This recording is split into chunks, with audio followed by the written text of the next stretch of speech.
Higher education में एक नए सत्र की शुरुआत हो रही है।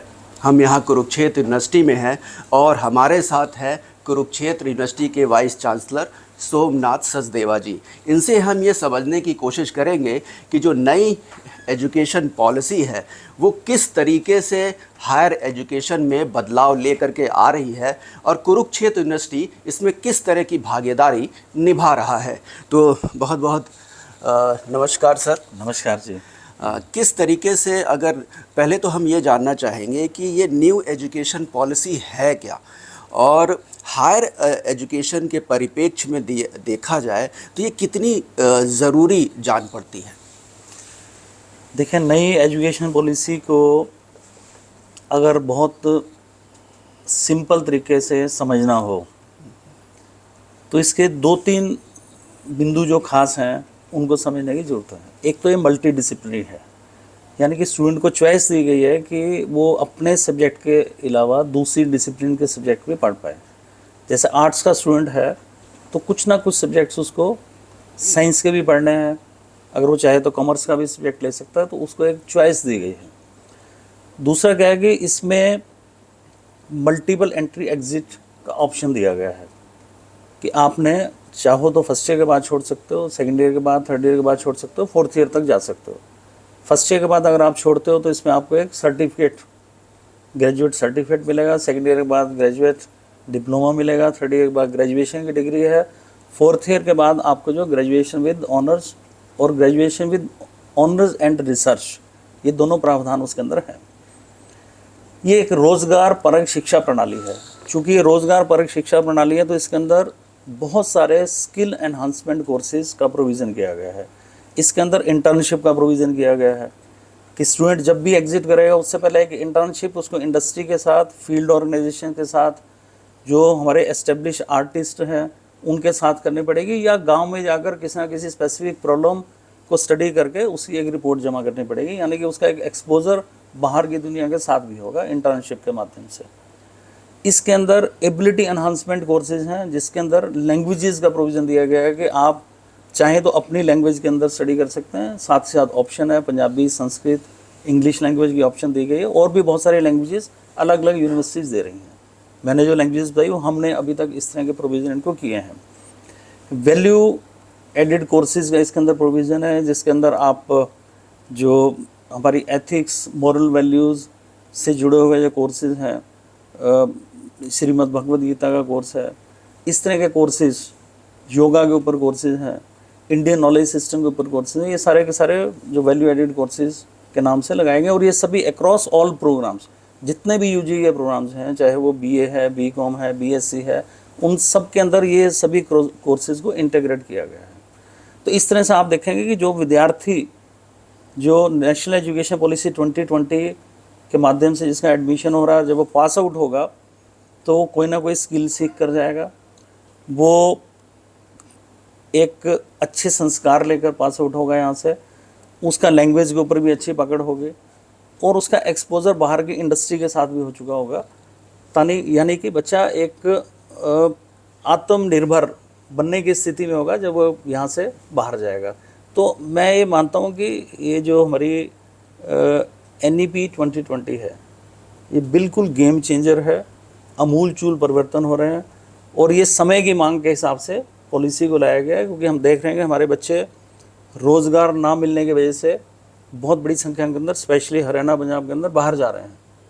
तो उनको रोकने का भी काम करेगी ये पॉलिसी, क्योंकि बच्चे जब स्किल्ड होंगे तो एक अच्छी जॉब भी उनको मार्केट के अंदर मिल पाएगी। जॉब नहीं अगर करना चाहेंगे तो वो इस स्थिति में होंगे कि अपना रोज़गार स्वयं स्थापित कर पाएँ। तो ये बहुत सारे परिवर्तन इसके माध्यम से हो रहे हैं। आपने पूछा कि कुरुक्षेत्र यूनिवर्सिटी क्या कर रही है, तो कुरुक्षेत्र यूनिवर्सिटी के बारे में इसके पहले एक क्रॉस क्वेश्चन जरूर करूँगा मैं कि एक, जैसे आपने ये बताया मुझे, आमतौर पे जैसे हम लोग एजुकेशन हमने ग्रहण किया तो हमने बीए किया, जिसे एक तरीके से हम लोग की भाषा में कहा जाए कि नकारा टाइप की स्ट्रीम है। फिर इसके बाद कॉमर्स आया, कॉमर्स है, साइंस है। तो अब जो परिवर्तन है कि जो इस एरिया में, जैसे आर्ट्स में जो है बड़ी संख्या में बच्चे जाते हैं, वो यूज़फुल बन सकें, सोसाइटी में योगदान दे सकें और रोज़गार भी ग्रहण कर सकें। अब वो थोड़ा व्यावहारिक तरीके से बताएंगे कि आपने कैसे परिवर्तन किया। देखिए, ये जो वैल्यू एडिड कोर्सेज इसीलिए डाले गए हैं कि बच्चा हमारा समाज के लिए, सोसाइटी के लिए वो यूज़फुल बने। जब आप बच्चे को एक मॉरल वैल्यूज़ और एथिक्स के बारे में टीच करते हैं, जो कि अभी तक हम टीच नहीं कर रहे थे उनको, जब एक कोर्स उसको श्रीमद् भगवद गीता के ऊपर पढ़ने को मिलता है, ये मैं एग्जांपल दे रहा हूँ, इस तरह के बहुत सारे कोर्सेज का प्रोविज़न इसके अंदर किया गया। अपनी चॉइस के हिसाब से वो स्टूडेंट उसको पिक कर सकता है।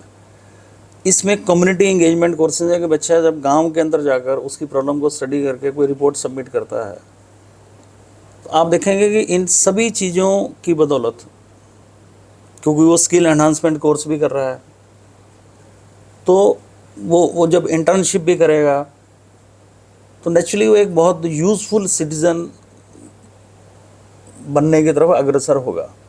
तो ग्रेजुएशन के दौरान ही, या अगर उसने सर्टिफिकेट और डिप्लोमा लेवल पे भी रुकता है किसी वजह से, तो बाद में आकर वो अपनी ग्रेजुएशन कंप्लीट भी कर सकता है। तो ये सारे प्रोविजंस होने की वजह से आने वाले समय के अंदर हम लोग अपने युवाओं को बिल्कुल ठीक रास्ते पर एजुकेशन पॉलिसी के माध्यम से ले जा पाएंगे, इससे मुझे पक्का विश्वास है। अब बात करते हैं वो बात पहले एक रह गई थी, मैं पूरी कर दूं कि कुरुक्षेत्र विश्वविद्यालय ने क्या किया इसमें। तो कुरुक्षेत्र विश्वविद्यालय ने मुझे बताते हुए बहुत हर्ष हो रहा है आपको कि पूरे देश में सबसे पहले NEP के सभी प्रावधानों के साथ इसको ना केवल अपने कैंपस के UG प्रोग्राम में, बल्कि अपने सभी एफिलिएटेड कॉलेजेस के UG प्रोग्राम्स के अंदर भी हमने लगाया है। और एकमात्र यूनिवर्सिटी देश की बनी जिसने सबसे पहले इसको लगाया और बहुत सक्सेसफुली लगाया है। बहुत सारी यूनिवर्सिटीज़ ने इसको इम्प्लीमेंट किया पीस मील्स के अंदर। मैं जो बता रहा हूँ एक टोटल पैकेज के रूप में जो UGC की गाइडलाइंस थी, उन सभी प्रावधानों को लगाते हुए हमारे विश्वविद्यालय ने इसको लगाया है। ये हमारे लिए एक बहुत गर्व की बात है कि हम इसको बहुत सक्सेसफुली लगा पाए। अच्छा, एजुकेशन पॉलिसी में एक बात पे और ध्यान दिया गया कि बच्चे अपनी मातृभाषा में पढ़ें ज़्यादा से ज़्यादा। इसी तरह के कॉन्सेप्ट में ये आया कि साइंस की जो मैक्सिमम पढ़ाई जो है इंग्लिश में हुआ करती थी, वो कोशिश किया जाए कि मातृभाषा में उसको दिया जाए। तो क्या इस तरह की भी कदम कुरुक्षेत्र यूनिवर्सिटी ने उठाया? देखिए, कुरुक्षेत्र यूनिवर्सिटी ने अपने सभी प्रोग्राम्स अक्रॉस ऑल डिसिप्लिन्स, चाहे तो हमारी लॉ की पढ़ाई है, चाहे इंजीनियरिंग की है, चाहे साइंसेस की है, स्टूडेंट्स को ये छूट दी है कि अगर वो चाहें तो अपने एग्ज़ाम वो हिंदी में लिख सकते हैं। अगर वो चाहें तो मिक्स्ड करके भी लिख सकते हैं, जैसे हम बातचीत कर रहे हैं कि मैं कुछ वर्ड्स इंग्लिश के यूज़ कर रहा हूँ। अगर आपको लगता है कोई टेक्निकल वर्ड जैसे हैं साइंस के या लॉ के, जो कि हिंदी में उसको लिखना मुश्किल है थोड़ा, तो आप उसको वैसे ही इंग्लिश में लिख के भी अपने पेपर को अटेम्प्ट कर सकते हैं। और इसका बहुत अच्छा हमारे को रिस्पॉन्स स्टूडेंट से देखने को मिला। आप बिल्कुल ठीक कह रहे हैं। ये देखने में बात आती है कि हमारे जो रूरल बैकग्राउंड के बच्चे आते हैं उनमें टैलेंट बहुत है। इनहेरेंट टैलेंट अगर मैं कहूँ तो उन बच्चों में कहीं ज़्यादा है, क्योंकि उनको कोई कोचिंग नहीं हुई होती या कोचिंग बहुत कम लेते हैं वो, तो उनकी जो नेचुरल एबिलिटी है वो इसने देखने को मिलती है। जो हमारे शहर के बच्चे हैं उनसे किसी मामले कम नहीं, रेदर ज़्यादा हो सकती है। वो बच्चे सिर्फ इंग्लिश की वजह से किसी ना किसी तरह का इन्फीरियरिटी कॉम्प्लेक्स फील करते थे। तो जब से हमने ये चॉइस उनको दी है तो एक बहुत अच्छा रिस्पॉन्स देखने को मिला है। हम इसको बढ़ावा भी दे रहे हैं। ज़्यादा से ज़्यादा हम लोग हिंदी में बात करते हैं आजकल। अपने सभी प्रोग्राम्स में हम कोशिश करते हैं कि हिंदी में ही कंडक्ट किए जाएँ, ताकि इस तरह का जो भेदभाव लैंग्वेज को लेकर था किसी के मन में, वो नहीं रहे। इंग्लिश भी सीखनी चाहिए, उसमें कोई रुकावट नहीं है, परंतु इसकी जो बाध्यता थी उसको हमने ख़त्म कर दिया है। कोई बाध्यता नहीं है इसके किसी भी तरह से। अगर स्टूडेंट चाहे तो अपने एग्ज़ाम को हिंदी के अंदर वो लिख सकता है। और टीचर्स को भी हमने यह कहा कि अगर किसी स्टूडेंट को प्रॉब्लम है उसको हिंदी के अंदर भी क्लास के में समझाया जाए। कई ऐसी भी बातें आई उसमें कि कई नए कोर्सेज जो है बच्चों को सिखाया जाए। नई एजुकेशन पॉलिसी में नीचे के लेवल पे तो इनको शामिल किया भी गया है, लेकिन हायर एजुकेशन में किस तरीके की नए कोर्सेज जो है कुरुक्षेत्र यूनिवर्सिटी लेके आई है?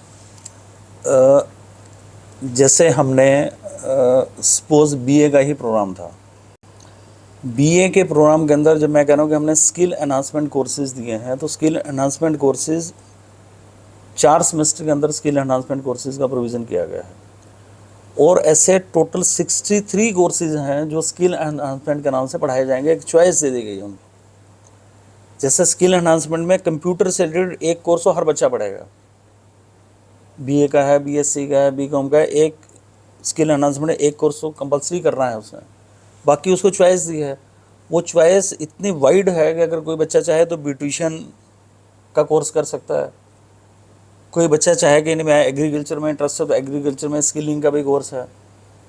तो डिफरेंट फील्ड्स में से उन कोर्सेज़ को इकट्ठा करके हमारी फैकल्टी ने बहुत मेहनत करके उन कोर्सेज़ को डेवलप किया है। ऐसे 63 कोर्सेज़ हैं जो कि डायरेक्टली जो हमारी आज की डेट में मार्केट के अंदर जॉब्स की रिक्वायरमेंट है उससे रिलेटेड है। तो बच्चा जब यहाँ पर कोई ना कोई स्किल उनकी सीखेगा तो नेचुरली वो आगे जाके उसको हेल्प मिलेगी। तो मैंने जब कहा कि 4 कोर्सेज़ हैं, एक तो कंप्यूटर का हो गया, अगर वो चाहे तो दूसरा भी कंप्यूटर का सीख सकता है। अगर उसका इंटरेस्ट है कि नहीं मैंने तो इस पर्टिकुलर फील्ड के अंदर कोर्स करना, तो वो भी कर सकता है। इस तरह की चॉइस उनको दी गई है। और कुछ अगर बताना चाहते हैं इसको लेकर, क्योंकि मेरे पास सवाल तो नहीं है, लेकिन आप अगर कुछ और जानकारी। हाँ, मैं यही कहना चाहूँगा कि इस वर्ष से हम नेशनल एजुकेशन पॉलिसी 2020 को अपने पीजी प्रोग्राम्स के अंदर भी लगा रहे हैं और हमारी पूरी फैकल्टी आजकल इस काम में लगी हुई है। हमने अपनी एकेडमिक काउंसिल की मीटिंग भी 26 जून की फिक्स कर दी है, जिसके अंदर इस एजेंडा को लेकर जा रहे हैं। और मुझे उम्मीद है कि जैसे एनईपी को हमने अपने यूजी प्रोग्राम में लगाया है, केवल अपने कैंपस में नहीं एफिलिएटेड कॉलेजेस के अंदर भी, इस सेशन से हम लोग अपने पीजी प्रोग्राम्स के अंदर भी इंक्लूडिंग अवर एफिलिएटेड कॉलेजेस पीजी प्रोग्राम्स उसके अंदर इसको बहुत सक्सेसफुली लगा देंगे। और आप देखेंगे कि आने वाले समय में एनईपी की जो प्रोडक्ट बाहर आएगी वो स्किल्ड भी होगी, वो रोज़गार परक भी होगी, उनके अंदर संस्कार भी पहले से बेहतर होंगे और वो आत्मनिर्भर भी होगी। और 2047 में हमारे को जो एक लक्ष्य मिला है विकसित भारत बनने का, उसके अंदर इफ़ेक्टिवली अपना योगदान दे पाएगी। यही मैं कहना चाहूँगा। दूसरा एक और सवाल दिमाग में आया कि भारतीय संस्कृति, भारतीय विरासत को लेकर के काफ़ी बातें होती है। आपने भी अभी बीच में कहा कि योगा और गीता को लेकर के आप लोगों ने कोर्सेज चालू की है, इसके बारे में कुछ बताएं। इंडियन नॉलेज सिस्टम के तो मैंने आपको 2 एग्जाम्पल दिए हैं। कम से कम भी 15 कोर्सेज की पूरी लिस्ट इसके अंदर इंटीग्रेटेड है एनईपी के अंदर। जैसे फॉर एग्जांपल उसमें एक वैदिक मैथमेटिक्स का कोर्स भी है। अगर किसी स्टूडेंट का इंटरेस्ट है तो उस कोर्स को ऑप्ट कर सकता है। इस तरह से 15 कोर्सेज ऐसे हैं जो कि हमारी इंडियन फ़िलासफ़ी से रिलेटेड है। बेसिक्स ऑफ इंडियन फ़िलासफ़ी, ये भी एक कोर्स है। वेदास के ऊपर कोर्स है। तो पूरा इंडियन नॉलेज सिस्टम के जितने अभी तक हम कोर्सेज अपनी कैपेबिलिटी के हिसाब से इसको फ्रेम कर पाए हैं वो इंक्लूड कर लिए गए हैं। और ये लिस्ट अभी इनकम्प्लीट है। इसको हम जैसे जैसे हम आगे बढ़ेंगे इसको भी हम और भी कोर्सेज को इसमें इंक्लूड भी करते रहेंगे अपनी कैपेबिलिटी के हिसाब से। धन्यवाद सर इतनी जानकारी देने के लिए। उम्मीद करते हैं कि नई न्यू एजुकेशन पॉलिसी को लेकर के जो भी छात्रों के अंदर कन्फ्यूज़न है वो दूर करने की कोशिश वाइस चांसलर कुरुक्षेत्र सोमनाथ सचदेवा जी ने पूरी करने की कोशिश की होगी। और भी अगर आपके पास सवाल है तो हमें हमारे इस इंटरव्यू को देखने के बाद कमेंट बॉक्स में ज़रूर हमें बताएं। हम दोबारा वीसी साहब से संपर्क करने की कोशिश करेंगे और आपकी दुविधाओं को दूर करेंगे। कैमरामैन सुनील के साथ हरे राम मिश्रा, सुदर्शन न्यूज़, कुरुक्षेत्र।